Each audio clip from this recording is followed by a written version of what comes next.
මේ බණහන් දෙන මිනිස්සු අතර සුගතිය යන කෙනා වෙනස්. එයා ඉවසනවා, කරුණාවන්තයි. එයා සිල් රකිනවා, සවන් යොමු කරගෙන බණහනවා. එයාගේ ඔළුවේ කලකොලොප්පන් තියාගන්නේ නැහැ එයා. තරහ ක්‍රෝධ අත්හරිනවා. නම ගාව ගන්න දඟලන්නේ නැහැ. තමාගේ ප්‍රතිරූපේ ගොඩනගා ගන්න දඟලන්නේ නැහැ. එයා අහිංසකයි.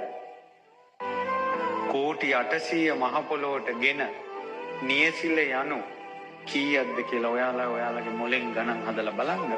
කී දෙනෙක්ද මරණයට පස්සේ දෙවියන් අතර යන්නේ කියලා. ඒ නිසා බණ දැන් හොඳට ඇහෙනවා.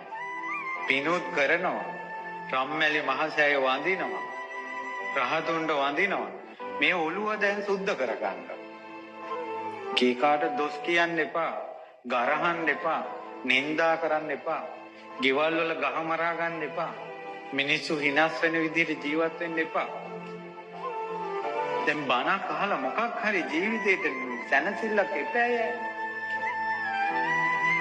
ඒකයි පින්වතුනි